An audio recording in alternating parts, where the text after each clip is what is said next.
கிறிஸ்துவில் அன்பானவர்களே, ஆண்டவராகிய இயேசு கிறிஸ்துவின் விலையேற பெற்ற நாமத்தில் நான் உங்களை வாழ்த்துகிறேன். கர்த்தர் உங்களை ஆசீர்வதிப்பார். இன்றைய அனுதின உணவில் கர்த்தர் நமக்கு கொடுக்கிற வார்த்தை ஏசாயா 51 அதிகாரம் 7வது வசனம்.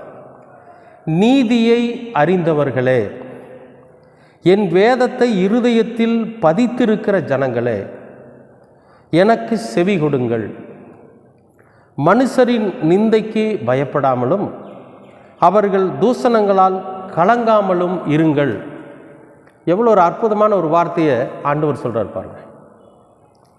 நீதியை அறிந்தவர்களே யாருன்னா, கர்த்தருடைய வேதத்தை வாசித்து அதில் உள்ள சட்டதிட்டங்களை அறிந்தவர்களே. எது செய்யணும், எது செய்யக்கூடாது, எது பேசணும், எது பேசக்கூடாது, எப்படி வாழணும், எப்படி வாழக்கூடாது, யாரிடத்தில் உறவு வச்சுக்கணும், யாரிடத்தில் உறவு வைக்கக்கூடாது, இப்படி நன்மையான விஷயங்களை அறிந்தவர்களே.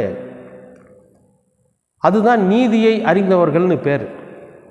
ஏன்னா தவறு எது, சரி எது அப்படிங்கிறத நாம் வேறு பிரித்து பார்க்குறப்போ நமக்கு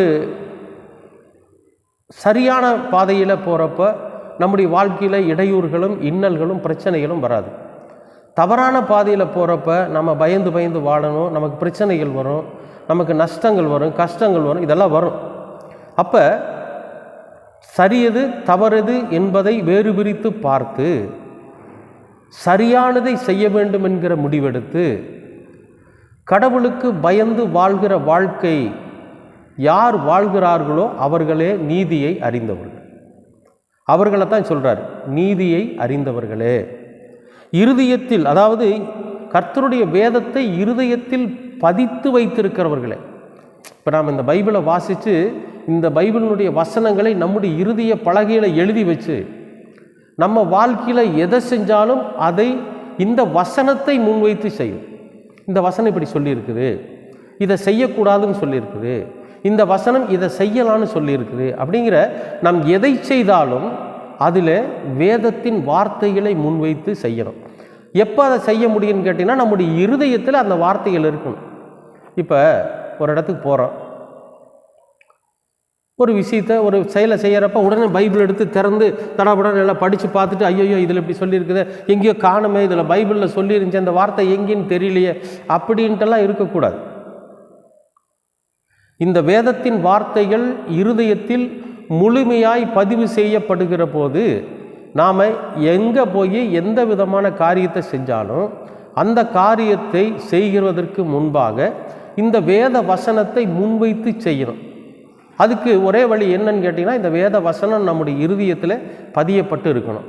அப்படி பதியப்பட்டு இருக்கக்கூடிய மனிதர்களை தான் சொல்கிறார். என்னன்னு, இருதயத்தில் என் வேதத்தை இருதயத்தில் பதித்திருக்கிற ஜனங்களே, எனக்கு செவி கொடுங்கள். இப்போ கடவுள் நம்மளை பார்த்து ஒன்று சொல்கிறார்.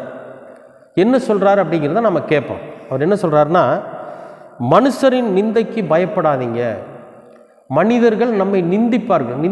நிந்திக்கிறதுனா நம்மளை வேதனைப்படுத்துறது, துக்கப்படுத்துறது, நொடிக்கிறதுன்னு சொல்லுவாங்க.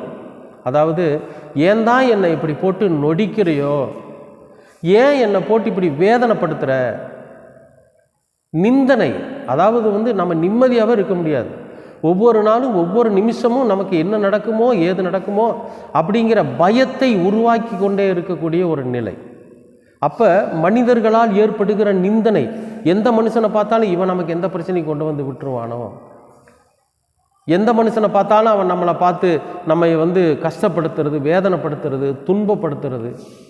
நம்ம பெத்த பிள்ளைகளாகட்டும், நம்ம வீட்டில் வந்த மருமக்களாகட்டும், அல்லது நம்ம உற்றார் உறவினர்களாகட்டும், நண்பர்களாகட்டும், எல்லா சூழ்நிலையும் நம்மளை நொடிச்சுக்கிட்டே இருப்பாங்க. நம்மளை கொடுமைப்படுத்தி கொண்டே இருப்பார். அப்படி பண்ணக்கூடிய விஷயத்துக்கு நீ என்ன பண்ணாதீங்க, பயப்படாதீங்க. அவங்க என்ன வேணாலும் உங்களை நிந்திக்கட்டும், நீ என்ன வேணாலும் என்னை பண்ணு, என் ஆண்டவர் இருக்கிறார், பார்த்துக்கொள்வார் அப்படிங்கிற அந்த மன தைரியத்தை வரவழைச்சிக்குங்க. ஏன்னா உங்களுக்குள்ளே இருக்கிறது என்ன இருக்குது, என்னுடைய வசனம் உங்களுடைய இருதயத்துக்குள்ளே இருக்குது. நீதியை நீங்கள் அறிஞ்சிருக்கிறீங்க, எது தப்பு எது சரின்னு நீங்கள் அறிஞ்சிருக்கிறீங்க. நிச்சயமாக நம்மை நிந்திக்கிறவர்கள் எப்படிப்பட்டவங்களாக இருப்பாங்கன்னா, நாம் நன்மை செஞ்சு நீதி செஞ்சால் கூட நம்மளை குற்றப்படுத்துறவர்களாக தான் இருப்பாங்க.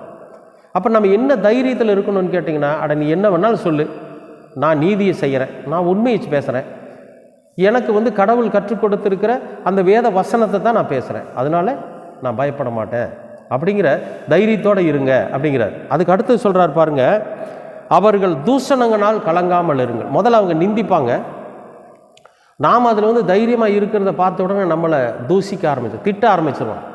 அவனை இவனை அங்கே இங்கே அப்படி கெட்ட வார்த்தைகளினாலும் மோசமான வார்த்தைகளினாலும் நம்மை தூசிக்க ஆரம்பிச்சிருவாங்க. முதல் நிந்திப்பாங்க, நம்மை கொடுமைப்படுத்துவாங்க, வேதனைப்படுத்துவாங்க. இவைகளுக்கெல்லாம் நம்ம பயப்படாமல் கடவுளுடைய வார்த்தைகள் எனக்குள்ளே இருக்குதுங்கிற தைரியத்தோடு நம்ம இருந்தோம்னா, அதுக்கடுத்தது அவங்க என்ன பண்ணுவாங்கன்னா நம்மை திட்ட ஆரம்பிப்பாங்க. 4 பேர்த்துக்கு முன்னால் தூஷணமாக இப்போ கெட்ட வார்த்தையினால், அசிங்கமான வார்த்தைகளினால, மோசமான வார்த்தைகளினால நம்மை அவமானப்படுத்த வேண்டும் என்பதற்காக, 4 பேர்த்துக்கு முன்னால் நம்ம வெக்கப்பட்டு தலை குனிஞ்சு நிற்கணும் அப்படிங்கிறதுக்காக எந்த இடத்துலையும் அவமானப்படுத்தணும் அப்படிங்கிறதுக்கு அவங்க ஆயத்தமாக இருப்பாங்க, திட்டுவாங்க. அதுக்கும் கவலைப்படாது, அதுக்கு கலங்கிடாதீங்க. ஐயோ என்னை இப்படி திட்டானே, என்னை இப்படி வேதனைப்படுத்திட்டானேன்னு சொல்லி ஒரு நாள் என்ன பண்ணிடாதீங்க, கலங்கிடாதீங்க. ஏன்னா கடவுளுடைய வார்த்தை உங்களுடைய இருதயத்திற்குள்ளாக இருக்கிறது, கடவுளுடைய வழிநடத்துதல் உங்களுடைய இருதயத்திற்குள்ளாக இருக்கிறது, கடவுளுடைய நீதி நம்முடைய இருதயத்திற்குள்ளாக இருக்குது. அப்போ எல்லாவற்றையும் அவர் பார்த்து கொள்வார். யாருங்க? நம்முடைய ஆண்டவர் பார்த்து கொள்வார்.